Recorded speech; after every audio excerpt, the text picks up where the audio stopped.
আশা করি সবাই ভালো আছো। চলো শিখি অনলাইন প্ল্যাটফর্ম থেকে সবাইকে স্বাগতম।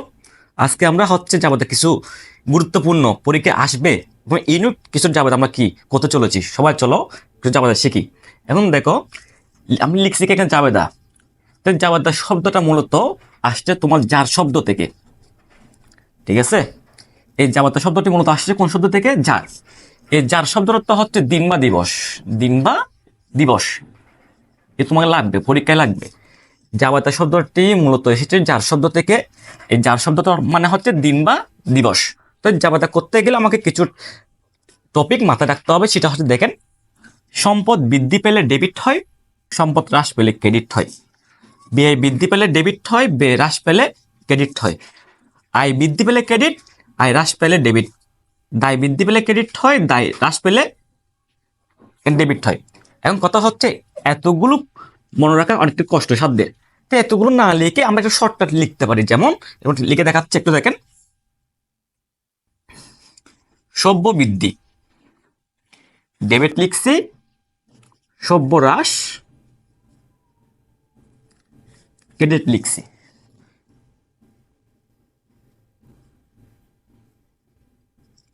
আদা বৃদ্ধি ক্রেডিট লিখছি,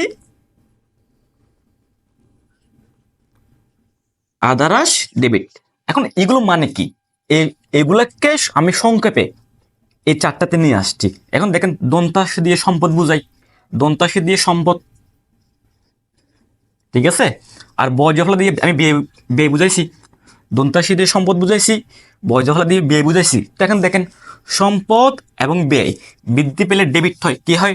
সম্পদ ব্যয় বৃদ্ধি পেলে কি হচ্ছে? ডেবিট। এখন দেখেন, সম্পদ বৃদ্ধি পেলে ডেবিট, ব্যয়ও বৃদ্ধি পেলে ডেবিট। তাহলে এই দুইটা লাইন একটাতে চলে আসছে। তো সম্পদ আর ব্যয় যখন বৃদ্ধি পেলে ডেবিট হয়, তাহলে হ্রাস পেলে অবশ্যই কি হবে? ক্রেডিট হয়ে যাচ্ছে। তাহলে এটা পারলে এটা এমনি এমনি চলে আসতেছে। সম্পদ এবং ব্যয় যখন বৃদ্ধি পাবে তখন এটা ডেবিট হবে, বাড়লে যখন ডেবিট হয় তা কমলে অবশ্যই ক্রেডিট হবে, তাই না? এখন একটা পারলে অপরটা চলে আসতেছে। এখন দেখো, সরে দিয়ে আমি বুঝাইছি আয়, এই দায়কার দিয়ে বুঝাইছি আমি হচ্ছে দায়।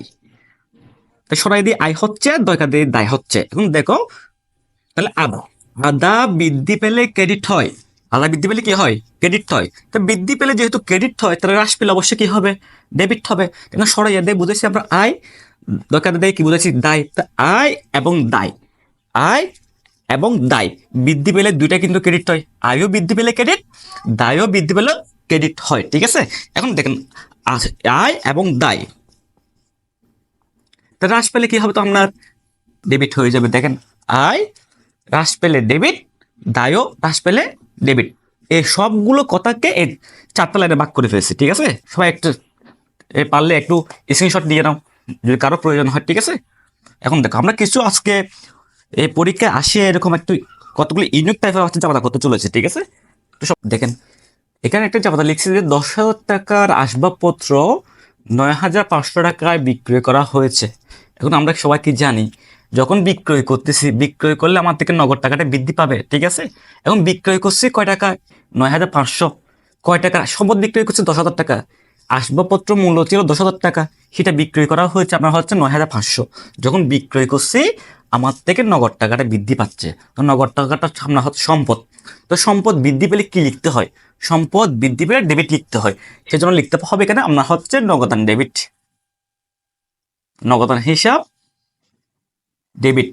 নগদান ডেবিট হওয়ার কারণ হচ্ছে সম্পদটা বৃদ্ধি পাইছে। এখন কয় টাকা বিক্রয় করছি? 9,500 টাকা বিক্রয় করছি। 9,500 টাকা সম্পদটা বেড়ে গেছে, লিখলাম। এখন দেখেন,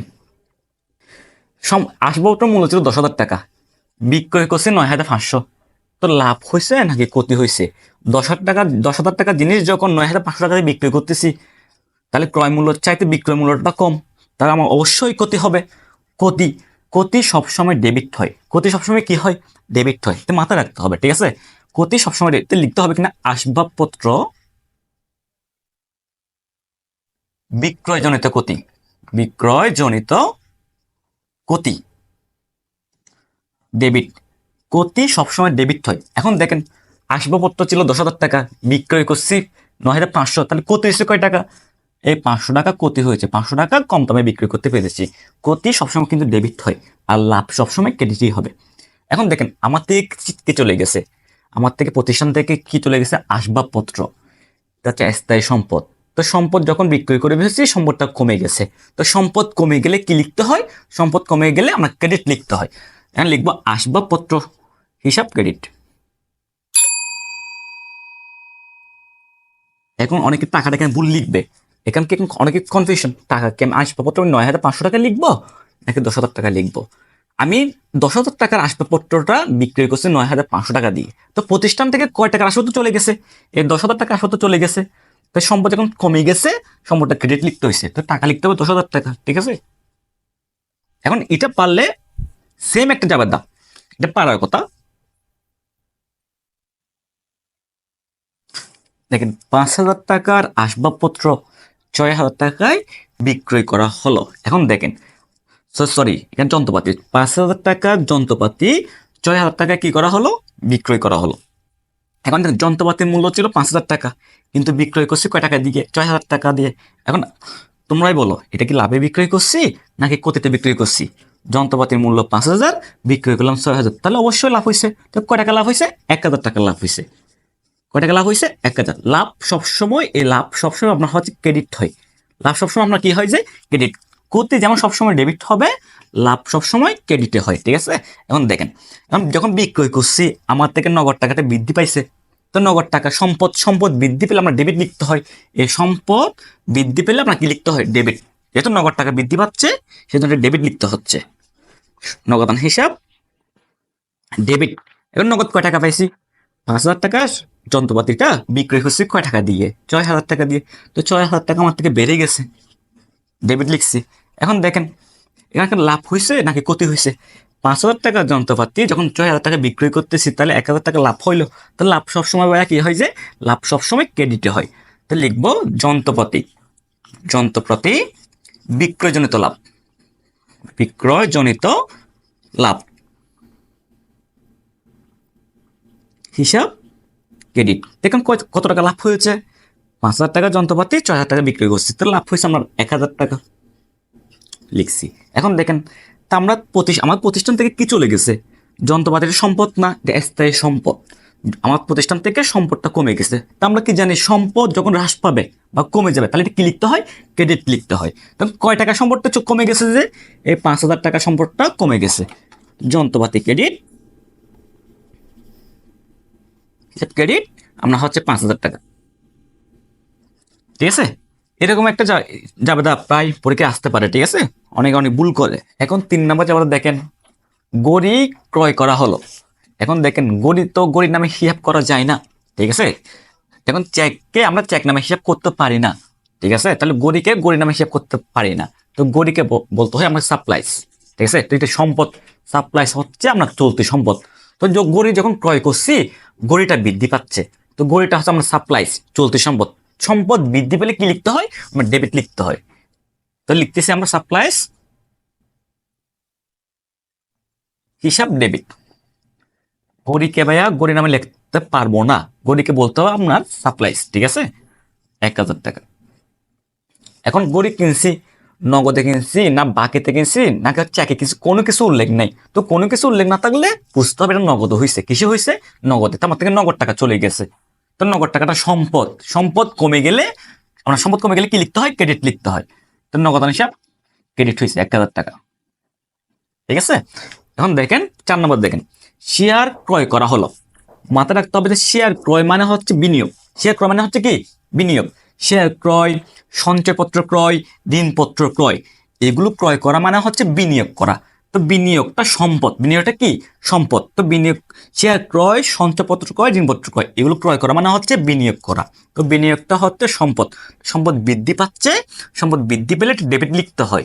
শেয়ারকে, শেয়ার ক্রয়কে শেয়ার ক্রয় লেখা যাবে না, এটাকে লিখতে হয় বিনিয়োগ, ঠিক আছে। তো বিনিয়োগ, তো বিনিয়োগটা সম্পদ বৃদ্ধি পাচ্ছে বিধায় এটা কি লিখতে হচ্ছে, ডেবিট লিখতে হচ্ছে। এখন বিনিয়োগ করার জন্য আমার থেকে কি চলে গেছে, নগদ টাকা চলে গেছে। তো নগদ টাকাটা সম্পদ, চলতি সম্পদ। তো সম্পদ কমে গেলে কি লিখতে হয়, ক্রেডিট লিখতে হয়।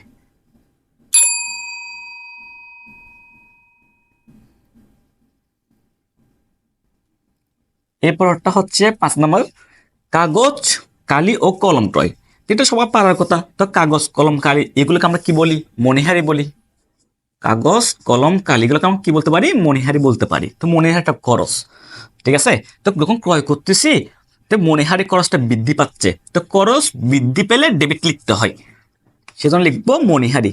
কাগজ কলম কালি এগুলোকে এর নামে লেখা যায় না, এগুলোকে বলতে হয় মণিহারি, ঠিক আছে। সেজন্য মণিহারি লিখতে হচ্ছে। তো মণিহারি কেন ডেবিট হয়েছে? কারণ খরচটা বৃদ্ধি পাচ্ছে, খরচ বৃদ্ধি পেলে ডেবিট লিখতে হয়। এখন এগুলো ক্রয় করার জন্য আমার থেকে নগদ টাকা চলে গেছে, তো নগদ তো সম্পদ, সম্পদ কমে গেলে আপনার ক্রেডিট লিখতে হবে, ঠিক আছে। দেখেন কারো সমস্যা আছে কিনা, ঠিক আছে। এখন সবাই দেখেন 6 নাম্বার, পণ্য ক্রয় 20,000 টাকা, যার 10,000 টাকা নগদে, 3,000 টাকা চেকে, 2,000 টাকা বিলে পরিশোধ করা হলো। পণ্য কিনছি 20,000 টাকা, সেখান থেকে সব টাকা নগদে দিই নাই, নগদে দিছি 10,000 টাকা, আর চেকে দিছি 3,000 টাকা। চেকের লেনদেনগুলো কোথায় হয়? ব্যবসায় ব্যাংকের মধ্যে হয়, চেকের লেনদেনগুলো হয় যে ব্যাংকে, ঠিক আছে।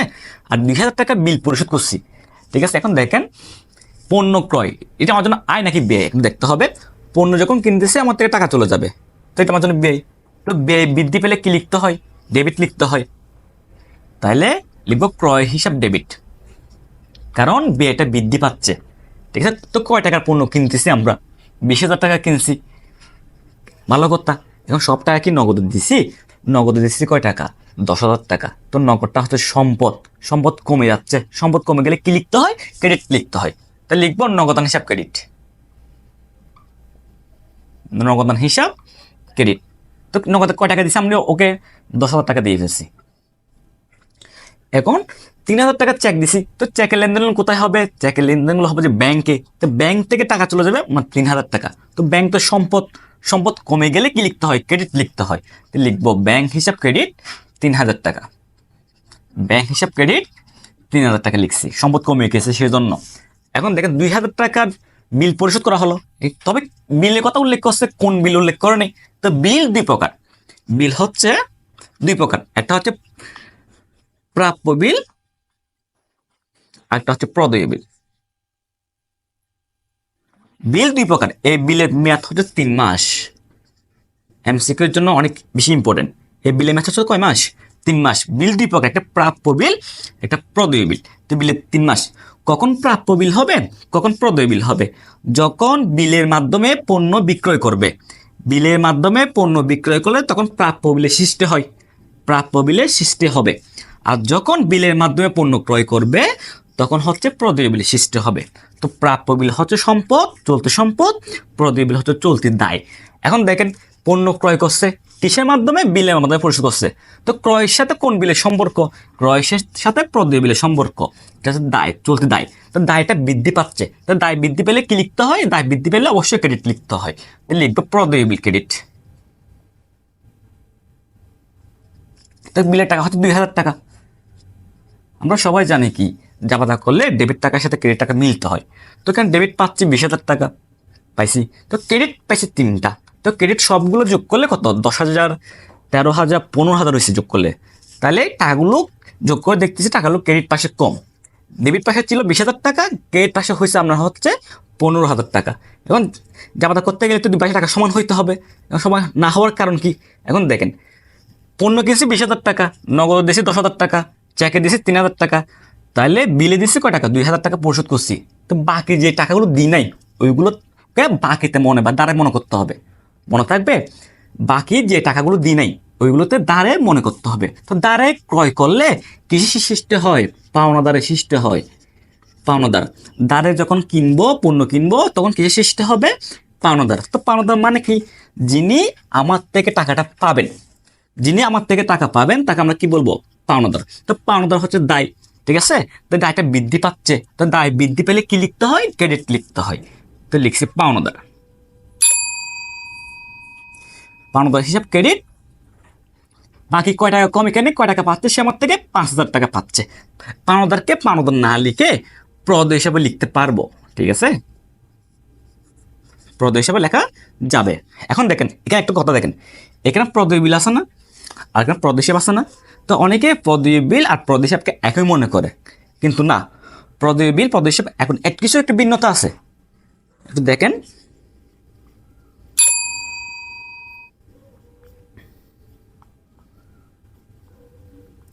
তো প্রদেয় বিল কখন হয় আর হচ্ছে প্রদেয় হিসাব কখন হয়। বিল দেখেন, যখন বিল উল্লেখ থাকবে তখন প্রদেয় বিল লিখতে হবে, ঠিক আছে। আর আমি সাধারণত ডাইরেক্ট কিনলে তখন প্রদেয় হিসাব হবে। তা এদের মধ্যে আর কিছু পার্থক্য হচ্ছে, যখন ডাইরেক্ট ক্রয়টা লিখিত আকারে থাকবে, কি আকারে থাকবে, লিখিত আকারে থাকবে, তখন সেটাকে বলতে হবে যে প্রদেয় বিল। মনে থাকবে, যখন ডাইরেক্ট ক্রয় লিখিত আকারে হয়ে যায় তখন সেটাকে বলতে হয় প্রদেয় বিল। আর যখন মৌখিক আকারে হবে, ডাইরেক্ট হবে যখন মৌখিক আকারে, তাহলে সেটাকে বলতে হবে প্রদেয় হিসাব। তো বিল কখন হবে, বিল হয় লিখিত আকারে, আর প্রদেয় হিসাব হয় মৌখিক আকারে, ঠিক আছে। এখন দেখেন